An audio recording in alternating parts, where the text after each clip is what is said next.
Hi buddies is Naveen voice over. புதுசாக சேனலில் பார்க்குறவங்க சப்ஸ்கிரைப் பண்ணிக்கோங்க. பிடிச்சிருந்தால் லைக் பண்ணி உங்கள் ஃப்ரெண்ட்ஸ் அண்ட் ஃபேமிலி மெம்பருக்கு ஷேர் பண்ணுங்கள். மறக்காமல் கமெண்ட் செக்ஷனில் கமெண்ட் பண்ணுங்கள். தி க்ளோரியோட 6th எபிசோட் தான் பார்க்க போகிறோம். லிங்ஸியை யூச்சங் தான் பார்த்துக்கிறா. எனக்கு பூஜை ரூமில் எவ்வளோ போர் அடிச்சிச்சுன்னு தெரியுமா அப்படின்னு யூச்சங் கேட்பா. ஆமாம், அப்போ இருந்து நான் ஜுஹாங்கை பார்க்குறதே இல்லை. இப்போ அவளுக்கு குணமாக இருக்குன்னு நான் நினைக்கிறேன் அப்படின்னு ஃபூயின்சி சொல்வான். ஆமாம், அவளுக்கு தான் சின்னம்மா போட்டிருக்குல்ல, என்ன தான் அவளுக்கு குணமானாலும் சரி அந்த தழும்பு அப்படியே தான் இருக்கும். அதை வச்சுட்டு அவளால் வெளில வர முடியாது. அதுவும் நல்லதுக்கு தான் அப்படின்னு யூச்சங் சொல்வா. அப்பா ஆண்டி என்ன சொல்கிறாங்க? ஜுவாங் ஆண்டிக்கு உடம்பு முடியலையாப்பா அப்படின்னு இந்த சின்ன பொண்ணு கேட்கும். அதெல்லாம் ஒன்றும் இல்லைம்மா, யூச்சங் ஆண்டிக்கு ஜுவாங் ஆண்டி அழகாக இருக்காங்களா, அதனால ஜெலஸில் இப்படி பேசுகிறாங்கம்மா அப்படின்னு ஃபூயின்சி சொல்வான். என்ன நான் ஜெலஸ் ஆகிறேன்னு நீங்கள் சொல்கிறீங்க அப்படின்னு யூச்சங் பேசிகிட்டு இருப்பான். அப்போ ஃபூயின்சியோட அசிஸ்டன்ட் தோ இருக்காங்க அப்படின்னு சொல்லுவான். பார்த்தா நானி அங்கே வந்துடுவாங்க. நீங்கள் இங்கே என்ன பண்ணிகிட்ருக்கீங்க? பாட்டியம்மாவுக்கும் சாருக்கும் தெரிஞ்சுன்னா என்னை தான் திட்டுவாங்க, திரும்பி வாங்க அப்படின்னு அந்த அம்மா கூப்பிடும். அப்போ உங்களுக்கு என் மேலே சுத்தமாக நம்பிக்கையே இல்லைல்ல, அந்த கோர்ட் விஷயத்தில் நான் தான் தப்பு பண்ணியிருப்பேன், நீங்களும் நம்புறீங்களா? சரி அதெல்லாம் விடுங்க, நான் லிங்ஸியை பார்த்துக்கிறேனே அப்படின்னு இவ கேட்பா. அதெல்லாம் ஒன்றும் தேவையில்லை, என்னோட அம்மா அவளை பார்த்துக்குவாங்க. வீட்டு ரூல்ஸ் உடைக்கிறது ரொம்பவே குற்றம், நீ ஃபஸ்ட்டு பூஜை ரூமுக்கு போ அப்படின்னு ஃபூயின்சி சொல்வான். யூச்சங் கோச்சிட்டு அங்கேருந்து போயிடுவான். கிச்சனில் ஜுவாங்கோட அப்பா ஜோயோரி கிட்ட பேசிகிட்டு இருப்பாங்க. ஆமாம், அந்த மெய்டு விஷயம் என்ன ஆச்சுன்னு கேட்பாங்க. யூச்சங்க்கு ரொம்ப இலகுன மனசுங்க, அந்த மெய்டு தான் ஏதோ முட்டாள்தனமாக செஞ்சுட்டா. ஆனால் யூச்சங் நல்ல மனசுக்காரிங்கிறனால அவளை பற்றி எதுவுமே சொல்ல மாட்டேங்கிறாங்க அப்படின்னு ஜோயூரி சொல்லிட்டு இருப்பாங்க. அம்மா எப்படியாவது யூச்சங் ரிலீஸ் பண்ணிட்டாங்கன்னா நல்லா தான் இருக்கும் அப்படின்னு ஜுவாங்கோட அப்பா பேசிகிட்டு இருப்பார். அம்மா ஜுவாங்க்கு இப்போ எப்படிங்க இருக்குது, அவளுக்கு அம்மா போட்டிருந்துச்சுல அப்படின்னு ஜோயூரி கேட்பாங்க. அதெல்லாம் அவங்க அம்மா தானே பார்த்துக்கிறா, அவள் நல்லா தான் இருப்பான், அவளை பற்றி நீ ஒன்றும் கவலைப்படாத அப்படின்னு இவங்க 2 பேரும் பேசிகிட்டு இருப்பாங்க. பாட்டி அம்மா ஒரு மேடை கூப்பிட்டு என்ன நான் கேட்டதுக்கு எந்த பதிலும் பேச மாட்டேங்கிற அப்படின்னு கேட்பாங்க. சாரி மேடம், உங்களுக்கு ஜுவாங்க ரொம்ப பிடிச்சிருக்குன்னு எனக்கு நல்லாவே தெரியுது. ஆனால் மேடமோட வார்த்தையை மீறி எங்களால் எதுவுமே வெளில சொல்ல முடியாது. நாங்கள் இங்கே ஒரு சர்வெண்ட்டாக தான் வேலை பார்த்துட்ருக்கோம் அப்படின்னு இந்த மெய்டு சொல்லிட்டு இருக்கோம். சரி இங்கேருந்து போ அப்படின்னு பாட்டியம்மா ரொம்ப டென்ஷன் ஆகிடுவாங்க. நீங்கள் எதுக்குமா அப்படி டென்ஷன் ஆகுறீங்க, கொஞ்சம் ரெஸ்ட் எடுங்க அப்படின்னு அங்கே இருக்க மெய்டெல்லாம் சொல்லுவாங்க. ஜுவாங்கோட அம்மாவை பற்றி உனக்கு தெரியாது, அவள் ரொம்ப ரூடாக நடந்துக்குவான், அதான் எனக்கு ரொம்ப ஃபீலிங்காக இருக்குது அப்படின்னு பாட்டியம்மா கவலைப்பட்டுருக்கோம். ஃபூயின்சி ஜுவாங் அம்மாவோட சேம்பர் பக்கம் வந்து அது போட்டிருக்கிறத பார்த்துட்டு திருப்பி போயிடுவா. நானிச்சங் ஜுவாங்க்கு சாப்பிட்றதுக்காக ஃபுட்டு கொண்டு வந்திருப்பாங்க. அதோட சேர்த்து அலைன்ஸ் ஃபோட்டோனா நிறையா கொண்டு வந்திருப்பாங்க. இவர் யூஷங், இவர் சொந்தமாக டீ ஹவுஸ் வச்சுருக்காரு, அதோட குதிரை பந்தயம் வேற வச்சு நடத்துகிறாரு. இவரோட ஊர் தான் இவரோட ஒய்ஃப் 8 வருஷமும் முடியாமல் இருக்காங்க, அதனால் மறு கல்யாணம் பண்ணிக்க போகிறாரு. அப்புறம் இவர் மிலிட்டரியில் வேலை பார்க்குறாரு, இவரை மட்டும் நீங்கள் கல்யாணம் பண்ணிட்டீங்கன்னா சூப்பராக வாழலாம் அப்படின்னு நினச்சாங்க பேசிகிட்டு இருப்பாங்க. ஜுவாங் கொண்டு வந்த ஃபுட்டை பார்த்துட்டு என்ன இன்றைக்கும் கஞ்சி தானே அப்படின்னு கேட்பான். உங்களுக்கு ரெக்கவரி ஆகிற வரைக்கும் மேடம் இதை தான் கொடுக்க சொல்லியிருக்காங்க. ஆமாம், இதில் யார் உங்களுக்கு ரொம்ப பிடிச்சிருக்கு, யாரை சூஸ் பண்ண போகிறீங்க அப்படின்னு நினச்சாங்க கேட்பாங்க. அம்மா நிறைய எஃபெக்ட் போட்டு இந்த மாதிரி அலைன்ஸ்னால் நல்லா ரிமோட் பிளேஸ்லேருந்து செலக்ட் பண்ணி கொண்டு வந்திருக்காங்க. இதில் நான் யாரை சூஸ் பண்ணாலும் சரி, இங்கேருந்து ரொம்ப தூரத்தும் தான் நான் போய் தங்குற மாதிரி இருக்கும், திருப்பி இங்கே வர முடியாத அளவுக்கு இருக்கும். ஆனால் நான் யாரையும் கல்யாணம் பண்ணிக்க போகிறது இல்லை, நான் ரொம்ப நாள் கழிச்சு இப்போ தான் வீட்டுக்கு வந்திருக்கேன், நான் இங்கேயே எங்கள் ஃபேமிலியோட டைம் ஸ்பெண்ட் பண்ண போகிறேன், நான் யாரையும் கல்யாணம் பண்ணிக்க போகிறது இல்லை அப்படின்னு ஜுவாங் சொல்வா. நீங்கள் இப்படி தான் சொல்லுவீங்கன்னு மேடம் ஏற்கனவே சொன்னாங்க, ஆனால் கண்டிப்பாக கல்யாணம் நடக்கும்னு சொல்லிட்டு நினச்சாங்க. அங்கேருந்து போவாங்க. ஒரு நிமிஷம் வெயிட் பண்ணுங்க அப்படின்னு ஜுவாங் கூப்பிடுவா. என்ன மனசை மாற்றிக்கிட்டியாமா அப்படின்னு இவங்க கேட்பாங்க. அதெல்லாம் ஒன்றும் இல்லை, இந்த கஞ்சி மூளை எடுத்துகிட்டு போங்க, எவன் இதை குடிப்பான் அப்படின்னு ஜுவாங் சொல்லுவாங்க. ஆனால் நினச்சாங்க இதெல்லாம் கேட்காம அங்கேருந்து போயிடுவாங்க. வெளியில் பாட்டியோட மெய்டு ஜுவாங்காக ஸ்நாக்ஸ் எல்லாம் செஞ்சு கொண்டு வந்திருப்பாங்க. அந்த நானி வாங்கிட்டு டோரை உடனே க்ளோஸ் பண்ணிவிட்டு அங்கேருந்து நடந்து போயிட்டு இருப்பாங்க. ஜுவாங் இதெல்லாம் நோட் பண்ணிவிட்டு நானிக்கிட்ட போய் அந்த ஸ்நாக்ஸ் என்கிட்ட கொடுங்க, எனக்கு பாட்டி தான் கொடுத்துட்டாங்க, சாப்பிட கொடுங்களேன் அப்படின்னு கேட்பா. அதெல்லாம் முடியாது, எது இங்கே வந்தாலும் மேடம் தான் ஃபஸ்ட்டு டெஸ்ட் பண்ணுவாங்க, இல்லை பாயசம் இருந்துச்சுன்னா என்ன பண்ணுறது அப்படின்னு நானி வந்து பேசிகிட்டு இருப்பாங்க.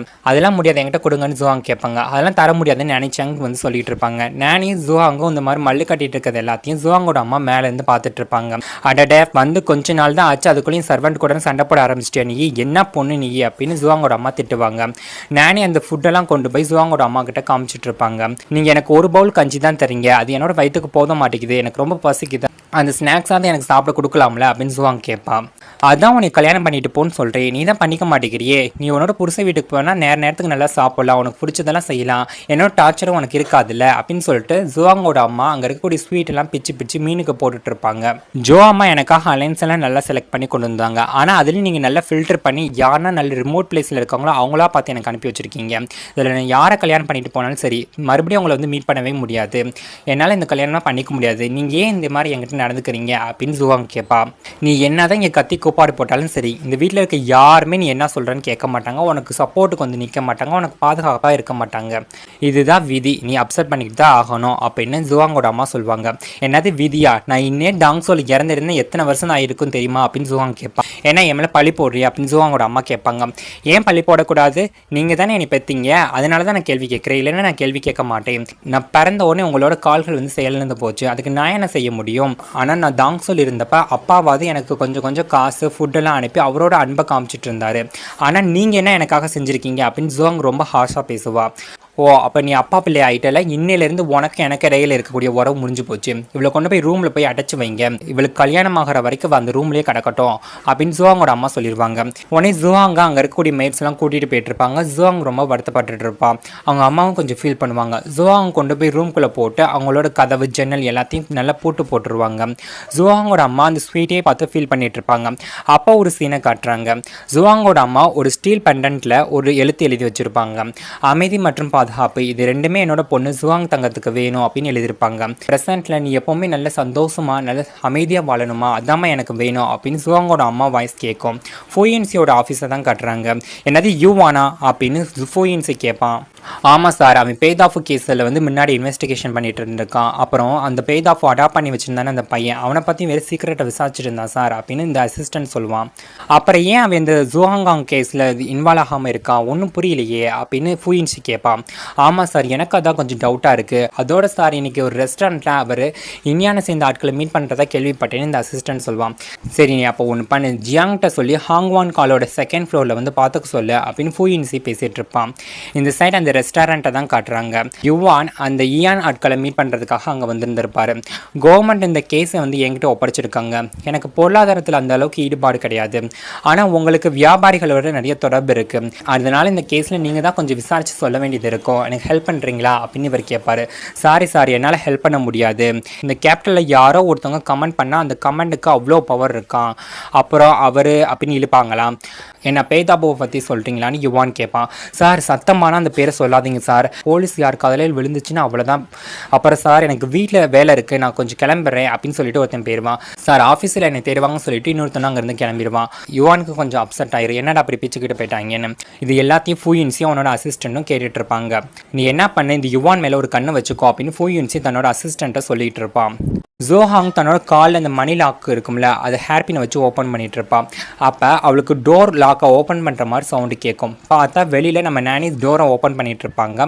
அப்போ நானிக்கு ஜுவாங் கத்துற மாதிரி சவுண்டு கேட்கும். உடனே நானி ஜுவாங்கோட ரூம்குள்ளே வந்து பார்ப்பாங்க. பார்த்தா பெட்டில் ஜுவாங் இருக்க மாட்டாங்க. எங்கே ஜுவாங்க காணா அப்படின்னு நானி முழிச்சிட்டு இருக்கப்போ சைலண்ட்டாக நம்ம ஜுவாங் நானி பின்னாடி வந்து நானி அட்டாக் பண்ணிவிட்டு அங்கேருந்து தப்பிச்சு வெளியில் வருவாங்க.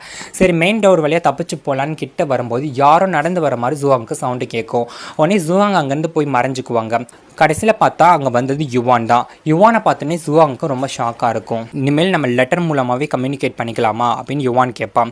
அதெல்லாம் ஒன்று வேணாம், எப்பயும் போல் நம்ம ஆட்கள் மூலமாகவே கம்யூனிகேட் பண்ணிக்கலாம், அதான் சேஃபும் கூடன்னு ஜுவாங்கோட அம்மா சொல்லுவாங்க.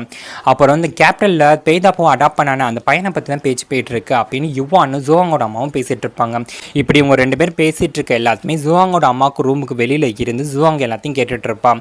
நினைச்சாங்க மயக்கம் தெரிஞ்சு வெளியில் வந்திருப்பாங்க போல். ஜுவாங்க பார்த்தோன்னே நீ அங்கே என்னம்மா பண்ணிட்டு இருக்க அப்படின்னு கத்துவாங்க. ஜோஹாங் நானியை பார்த்தோன்னே அங்கேருந்து தப்பிச்சு போகலான்னு ஓடுவாங்க. ஆனால் நானி சாங் ஜுவாங்கை பிடிச்சிக்கிட்டு விட மாட்டாங்க. ரெண்டு பேரும் மலை கட்டிட்டு இருக்க சவுண்டு கேட்டு யுவான் வெளியில் வந்துட்டு என்ன இங்கே பிரச்சனை அப்படின்னு கேட்பாரு.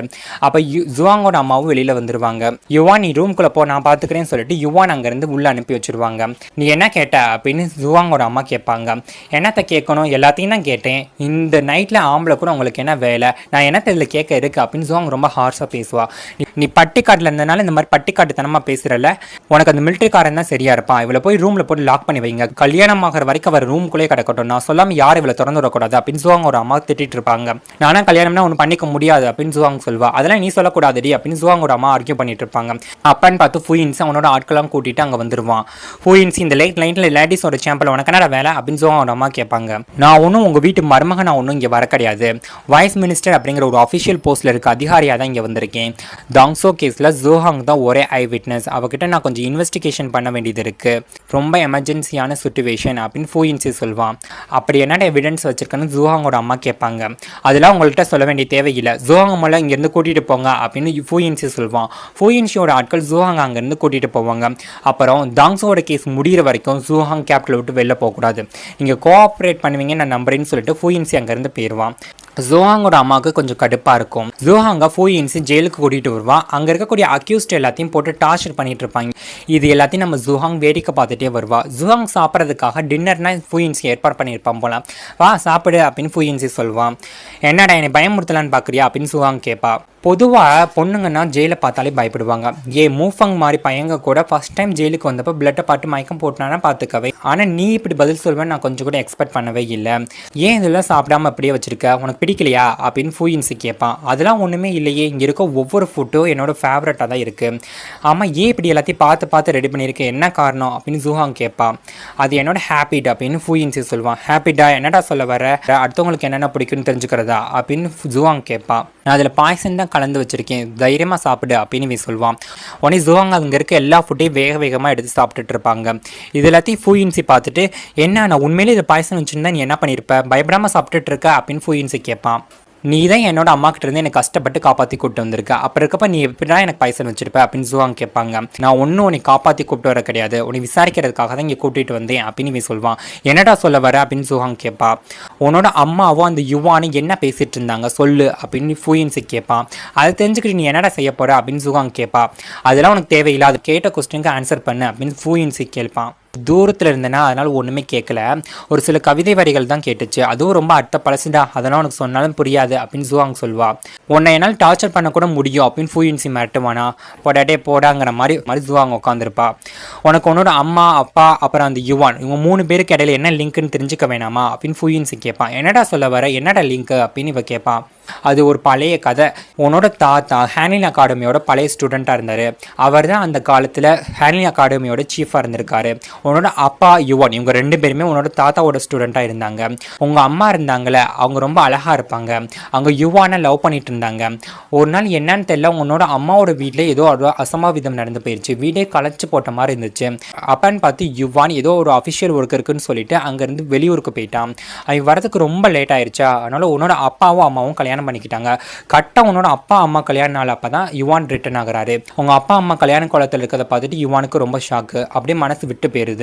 அப்பையிலேருந்து உன்னோட அப்பாவுக்கும் யுவானுக்கு ஆகாது. கோர்ட்ல கூட ஒரு தலை பட்சமா தான் யுவான் பேசிட்டு இருப்பாரு. யுவான் என்னதான் ஹையர் அஃபிஷியல் போஸ்டிங் போனாலும் சரி அவர் கல்யாணமே பண்ணிக்கவே இல்லை. ரூமர்ஸ்ல என்ன தெரியுமா சொல்றாங்க, உங்க அம்மா மேல இன்னும் அவருக்கு ஃபீலிங்ஸ் இருக்கு, அதனாலதான் கல்யாணம் பண்ணிக்காம இருக்காருன்னு சொல்லிட்டு இருந்தாங்கன்னு ஃபூயின்சி ஜூஹாங் கிட்ட எல்லா கதையும் சொல்லிட்டு இருப்பான். நீ என்னடா சொல்ற, அப்ப இப்ப வரைக்கும் என்னோட அம்மா அவரை லவ் பண்ணிட்டு இருக்காங்க நீ சொல்ல வரியா அப்படின்னு ஜூஹாங் கேட்பான். உன்னோட அம்மாவோட கேஸ்ல என்ன உண்மைங்கிறது எனக்கு தெரியாது, நீ தான் எந்த கேள்வி கேட்டாலும் பதிலே சொல்ல மாட்டேங்கிறியே, அப்புறம் எப்படி என்னால் ஆன்சர் பண்ண முடியும் அப்படின்னு ஃபூயின்சி கேட்பான். என்னால் என்னையே சரியா பார்த்துக்க முடியல, நீ தான் என்னை வந்து காப்பாத்தின, அப்புறம் இருக்கும்போது என்கிட்ட இப்படி கேட்ட எப்படிறா அப்படின்னு ஜூஹாங் கேட்பா. எங்களை மாதிரி அஃபிஷியல்ஸ் இருக்கிற வரைக்கும் உன்னை யாருமே ஃபோர்ஸ் பண்ணி மேரேஜ் பண்ணி வைக்க முடியாது, அதை பற்றினா நீ ஒன்றும் கவலைப்படாத. அதோட உன்னோட அம்மாவும் யுவானி என்ன பேசிட்டு இருந்தாங்க நீங்கள் சொன்னா கொஞ்சம் நல்லா வசதியாக இருக்கும் அப்படின்னு ஃபூயின்சி கேட்பான். அதெல்லாம் எனக்கு ஒன்றும் தெரியாதுடா அப்படின்னு ஜூஹாங் சொல்வா. ஜூஹாங் என்ன உன்னோட தலையில் அந்த ஹேர்பினை காணா, அது இல்லாமல் பார்க்கும்போது எனக்கு ஒரு மாதிரி இருக்குது, அப்புறம் நீ எனக்கு ஒரு சில உண்மைகளை சொல்ல வேண்டியது இருக்கும் அப்படின்னு ஃபூயின்சி சொல்வான். நீ என்னடா சொல்லிட்டு இருக்க, இன்னைக்கு லேட் நைட் நீ என்னை மீட் பண்ண வந்ததுனால எங்கள் வீட்டில் இனிமேல் பட்டு உன்னை மீட் பண்ணவே விட மாட்டாங்கடா, அப்படி இருக்கும்போது நம்ம எப்படா மீட் பண்ணியிருக்க போகிறோம் அப்படின்னு ஜூஹாங் கேட்பா. நீ நல்லா வீட்டில் இருந்து ரெஸ்ட் எடு, அடுத்த தடவை வரதுக்கு முன்னாடி நான் பிளான் பண்ணிட்டு தான் வருவேன், நான் வரதுக்கு முன்னாடி உங்கள்கிட்ட இன்ஃபார்ம் பண்ணிடுறேன் அப்படின்னு ஃபூயின்சி சொல்வான். என்னோட வீட்டில் நான் ஃப்ரீயாலாம் இருக்க முடியாது உனக்கு நல்லாவே தெரியும், அப்படி இருக்கும்போது எப்படி என்கிட்ட நீ இன்ஃபார்ம் பண்ணுவேன் அப்படின்னு ஜூஹாங் கேட்பான். மியூசிக் மூலமாக தான் அப்படின்னு ஃபூயின்சி சொல்லிட்டு இருப்பான். நானிச்சங் மேடம் கூப்பிட்டு போக வந்திருக்காங்க அப்படின்னு ஃபூயின்சியோட அசிஸ்டன்ட் வந்து சொல்வான். ஜூஹாங் அங்கேருந்து கிளம்புவா. ஜூஹாங் அங்கேருந்து போகிறதுக்கு முன்னாடி ஃபூயின்சி மேல்கோட்டை எடுத்து ஜூஹாங்க்கு போட்டு விடுவான். அதுக்கப்புறம் ஜூஹாங் அங்கேருந்து போவா. கொஞ்ச நேரம் கழிச்சு ஃபூயின்சி தன்னோட ரூமில் உட்காந்து மியூசிக் ப்ளே பண்ணிட்டு இருப்பான். அந்த சவுண்டு ஜூஹாங்கோட காதுக்கே கேட்கும். ஜூஹாங் உடனே தன்னோட ரூம்லேருந்து அவங்க அம்மா ரூமுக்கு போய் ஏதாவது எவிடன்ஸ் கிடைக்குதா அப்படின்னு செக் பண்ணிட்டு இருப்பான். அப்பன்னு பார்த்து யாரோ வர மாதிரி ஜூஹாங்க்கு சவுண்டு கேட்கும். உடனே ஜூஹாங் அங்கேருந்து போய் ஒளிஞ்சுக்குவான். பார்த்தா ஜுவாங்கோட அம்மா தான் அங்கே வந்திருப்பாங்க. நீ எந்த சர்வெண்ட்டும் நம்ம சேம்பரை விட்டு வெளில போகாமல் பார்த்துக்கோ, நான் சொன்னாதான் யார் வீட்டை விட்டு வெளில போகணும் அப்படின்னு நானி செங்கிட்ட வந்து சொல்லி அனுப்பிச்சி வைப்பாங்க. கொஞ்ச நேரம் கழிச்சு யுவான் அங்கே வந்துருவார்.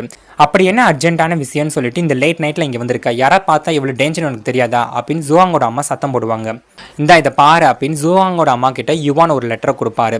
அதில் நான் ஜோ வாங்சன் தாங்ஸோட பொருளாதாரம் ரொம்பவே முக்கியம், அதை பற்றி பேசணும், அது ரொம்ப ரொம்ப இதாக போயிட்டுருக்கு அப்படிங்கிற மாதிரி எழுதியிருக்கும். என்ன இந்த லெட்டர் வேறு எதுவுமே எழுதாமல் இப்படி இன்கம்ப்ளீட்டாக இருக்குது, ஒரு வருஷமாக நீ யாருமே மீட் பண்ணவே கிடையாதுல்ல, அப்போ இவங்க நம்மக்கிட்ட இருக்க எவிடன்ஸை வெளில கொண்டு வரதுக்கு தான் இந்த மாதிரி பேசிகிட்டு இருக்காங்க போல் அப்படின்னு ஜுவாங்கோட அம்மா சொல்லுவாங்க. இந்த லெட்டரில் இந்த ஒரே ஒரு லைன் மட்டும்தான் இருக்குது, இதை அனுப்புனவங்க யார் என்னன்னு எனக்கு தெரியல, அது மட்டும் இல்லாமல் இது என்னோட டெஸ்கில் தான் இருந்துச்சு, அதைத்தான் நான் எடுத்துகிட்டு வந்து உங்கள்கிட்ட காமிச்சேன் அப்படின்னு யுவான் சொல்வார். அப்போ இதெல்லாம் வச்சு பார்க்கும்போது அவங்களுக்கு என்கிட்ட இருக்க எவிடன்ஸ்க்கு தான் வேணும் போல், அது அவங்கள்ட்ட கொடுத்துறது தான் நல்லது அப்படின்னு ஜுவாங்கோட அம்மா சொல்லுவாங்க. நீ என்ன பேசிகிட்டு இருக்க, அந்த எவிடன்ஸை கலெக்ட் பண்ணுறதுக்கு நான் ஒரு வருஷமாக எவ்வளோ கஷ்டப்பட்டேன்னு உனக்கே நல்லாவே தெரியும், அப்படி இருக்கும்போது இப்படி பேசினா எப்படி அப்புறம் அப்படின்னு யுவான் இழுப்பாரா. அப்புறம் இப்பறனா ஒன்றும் கிடையாது, இதை அப்படியே விட்டுறா, எந்த தேவையும் கிடையாது, அப்புறம் என்னோட பொண்ணு எதிர்பாராதமாக இங்கே திரும்ப வந்துட்டா, அவள் சின்ன பிள்ளை ரொம்ப கஷ்டப்பட்டுட்டா, இனிமேல் பட்டு அவளை இந்த விஷயத்தில் எடுத்து விட வேணாம், அவளை இங்கேருந்து எங்கேயாவது அனுப்பி வச்சிடணும், அவள் நல்ல சந்தோஷம் அமைதியாக வாழ்ந்தாலே எனக்கு போதும் அப்படின்னு ஜுவாங்கோட அம்மா சொல்லுவாங்க. இது எல்லாத்தையுமே நம்ம ஜுவாங் காதில் கேட்டுரும். என்ன அம்மா அப்படி ஹார்ஸாக பேசிட்டு இப்படியெல்லாம் பேசுகிறாங்களே அப்படின்னு ஜுவாங் வந்து திங்க் பண்ணிட்டு இருப்பான். ஜோ யூரி கிட்ட ஒரு மெய்ட் வந்து மேடமோட ரூம்குள்ளே ஒரு போகிறத நான் பார்த்தேன் மேடம் அப்படின்னு சொல்லுவா. யார் என்னன்னு உனக்கு தெரியுமா அப்படின்னு ஜோ யூரி கேட்பாங்க. யார் என்னன்னு எனக்கு தெரிய தெரியல, ஆனால் நம்ம வீட்டை சேர்ந்தவங்க மட்டும் இல்லை அப்படின்னு அந்த மெய்ட் சொல்லுவாங்க. அப்போ சரிதான் அப்படிங்கிற மாதிரி ஜோ யூரி ஒரு மாதிரி வில்லத்தனமாக சிரிச்சுட்டு இருக்கும். கொஞ்ச நேரம் கழிச்சு ஜோ யூரி ஜுவாங்கோட அப்பாவை அவர் ரூம் கூட்டிகிட்டு வந்து இங்கே பார்த்தீங்களா காணாமல, உங்களோட சீலை காணா, எங்கே தெரியுமே காணாங்க, டோர் வேற திறந்து இருந்துச்சு அப்படின்னு ஜோ யூரி சொல்லுவாங்க. ஆமாம் என்னோட சீலை காணா, என்ன பண்ணுறது இப்போ எங்கேயுமே காணாமே அப்படின்னு ஜுவாங்கோட அப்பா சொல்லுவார். பேசாமல் நம்ம போலீஸில் கம்ப்ளைண்ட் பண்ணிடலாமாங்க அப்படின்னு ஜோ யூரி கேட்பாங்க. நீ ஃபஸ்ட்டு மெயின் ரோடெலாம் லாக் பண்ண சொல்லி யார் வீட்டை விட்டு வெளில போக முடியாது, அப்போ அந்த திருடனை தப்பிக்க மாட்டானே அப்படின்னு ஜுவாங்கோட அப்பா சொல்லுவாங்க. உடனே ஜோ யூரி ஆட்கெல்லாம் கூட்டிகிட்டு அங்கேருந்து போய் டோரெல்லாம் அடைச்சி வைப்பாங்க. இந்த சவுண்ட்லாம் கேட்டு பாட்டியம்மா என்னடா பிரச்சனை இந்த நேரத்தில் அப்படின்னு கத்திட்டு வரும். என்னோட அஃபிஷியல் சீலை காணாமா அப்படின்னு ஜோவாங்கோட அப்பா சொல்லுவார். ஐயோ என்னடா சொல்கிறேன், அது இல்லாமல் என்னடா பண்ணுறது, நம்ம முதல்ல எல்லா பக்கமும் போய் தேடுங்க, வேற எதையும் அவன் திருட்டு போகல அப்படின்னு அந்த பாட்டியம்மா புலம்பிட்டு இருக்கோம். ஏங்க அப்புறம் மேடமோட ரூமை பார்க்கவே இல்லையே அப்படின்னு ஜோ யூரி சொல்லுவாங்க. ஆமாம்மா ஃபஸ்ட்டு அவள் ரூமில் என்னாச்சுன்னு போய் பாருங்க அப்படின்னு ஜுவாங்கோட அப்பா சொல்லுவாங்க. உடனே ஜோ யூரி ஆட்கள்லாம் கூட்டிகிட்டு ஜுவாங்கோட ரூமுக்கு ஒரு மாதிரி வில்லத்தனமாக நடந்து வந்துட்டு இருக்கும். இதெல்லாம் இந்த அம்மாவோட வேலை தான் போல. இந்த சைட் நினச்சேன் மேடம் வீரை ஃபுல்லாக லாக்டவுன் பண்ணிட்டாங்க, யாருமே வெளியில் போக முடியாது, இப்போ யுவானை வெளியில் அனுப்புறது தான் நமக்கு நல்லது, இல்லைன்னா மாட்டிக்குவோம் மேடம், ஏதாவது பதில் சொல்லுங்கள் அப்படின்னு நானி கத்திக்கிட்டு இருப்பாங்க. நான் வேணா இங்கேருந்து கிளம்பிடுறேன் அப்படின்னு யுவான் சொல்லுவார். அதெல்லாம் ரொம்ப லேட்டாகி போச்சு, இதெல்லாம் வச்சு பார்க்கும்போது நல்லா பிளான் பண்ணி தான் பண்ணியிருக்காங்க, ஒன்றும் பண்ண முடியாது அப்படின்னு ஜுவாங்கோட அம்மா சொல்லிட்டு இருப்பாங்க. அப்பன்னு பார்த்து மறைஞ்சிருந்த ஜுவாங் வெளியில் வந்துடுவா. ஜுவாங்கை பார்த்தோன்னே யுவானுக்கும் ஜுவாங்கோட அம்மாவுக்கும் ஷாக்காக இருக்கும். நீ ஒன்றும் ஜோயோரி கூட சேர்ந்து எதுவும் பண்ணலை அப்படின்னு ஜுவாங்கோட அம்மா கேட்பாங்க. நீங்கள் இந்த மாதிரி என்னை சந்தேகப்படுவீங்க எனக்கு நல்லாவே தெரியும், நான் அந்த மாதிரி எதுவுமே செய்யவே கிடையாது, நீங்கள் ரெண்டு பேரும் அப்படி என்ன தான் பிளான் போட்டுட்டு இருக்கீங்க, ஆனால் இத்தனை நாளாக இந்த வீட்டில் நீங்கள் எவ்வளவோ அவமானப்படுத்திருக்கீங்க, அதெல்லாம் நான் சகிச்சுக்கிட்டு தான் இங்கே இருந்தேன், இந்த வீட்டை விட்டு என்னை வெளில துரத்தணும்னு தான் நீங்கள் அதிகமாக நினச்சிருக்கீங்க, ஆனால் நீங்கள் இப்படி பேசுவீங்க நான் கொஞ்சம் கூட எதிர்பார்க்கவே இல்லை அப்படின்னு ஜுவாங் பேசிகிட்டு இருப்பான். வெளியில் ஜோ யூரி ஆட்கள்லாம் கூட்டிகிட்டு வந்து நின்றுட்டு இருப்பாங்க. மேடம் நம்ம சேம்பர் வரைக்கும் ஆட்கள்லாம் வந்துட்டாங்க, இன்னமும் யுவானை உள்ளே வச்சுட்டு இருந்தீங்கன்னா நமக்கு தான் ஆபத்து, ஏதாவது ஒரு முடிவு எடுங்க மேடம் அப்படின்னு நானி வந்து கத்திட்டு இருக்கோம். யுவான் நீ என்னோட ரூம்குள்ளே போ அப்படின்னு ஜுவாங்கோட அம்மா சொல்லுவாங்க. நீ என்ன சொல்கிற, நான் எப்படி போக முடியும் அப்படின்னு யுவான் பேசிகிட்டு இருப்பார். அங்கிள் நீங்கள் என்னோட ரூமுக்கு போங்க, எனக்கு எந்த வித பயமும் கிடையாது, என்னோட அம்மாவுக்கு இந்த வீட்டில் செல்வாக்கு ஒரு மரியாதை ஒரு பவர் இருக்குது, அது போயிடுச்சுன்னா ஒன்றும் பண்ண முடியாது அப்படின்னு ஜுவாங் சொல்வா. நீ என்னடி பேசிகிட்டு இருக்க, கல்யாணமாகாத பொண்ணு பேசுகிற பேசா இது அப்படின்னு ஜுவாங்கோட அம்மா திட்டுவாங்க.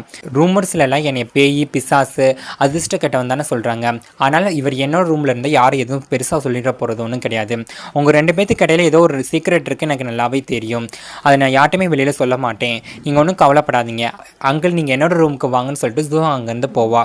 உடனே ஜுவாங்கோட அம்மா நானி இங்கே வாங்க இவ்வளோ மேலே பிடிங்க அப்படின்னு கத்துவாங்க. உடனே வெளியிலேருந்து வந்த நானி ஜுவாங்க வந்து பிடிச்சிக்குவாங்க. நான் இப்போ வெளியில் போகிறேன், என்ன நடந்தாலும் சரி வெளியில் யாரும் வரக்கூடாது, எல்லாத்தையும் நானே பார்த்துக்குவேன்னு சொல்லிட்டு ஜுவாங்கோட அம்மா வெளியில் வந்துடுவாங்க. ஒரு பக்கம் ஜோ யூரி ஆட்களெல்லாம் வச்சு மெயின் டோரை உடைக்கிறதுக்காக ட்ரை பண்ணிகிட்டு இருப்பாங்க. இன்னொரு பக்கம் ஜுவாங்கோட அம்மா மேடு எல்லாத்தையும் அசம்பிள் பண்ணி வச்சு என்ன நடந்தாலும் சரி ஃபேஸ் பண்ணுறதுக்காக தயாராக இருப்பாங்க. அப்படி அடுத்து என்ன தான் ஆக போகுதுங்கிறத அடுத்த எபிசோடை பார்த்து தெரிஞ்சுக்கலாம். நான் எக்ஸ்பிளைன் பண்ணது உங்களுக்கு பிடிச்சிருந்துச்சுன்னா மறக்காமல் நம்ம சேனலை சப்ஸ்கிரைப் பண்ணுங்கள், லைக் பண்ணி உங்கள் ஃப்ரெண்ட்ஸ் அண்ட் ஃபேமிலி மெம்பருக்கு ஷேர் பண்ணுங்கள், மறக்காமல் கமெண்ட் செக்ஷனில் கமெண்ட் பண்ணுங்கள். தேங்க்யூ ஃபார் யுவர் வாட்சிங்.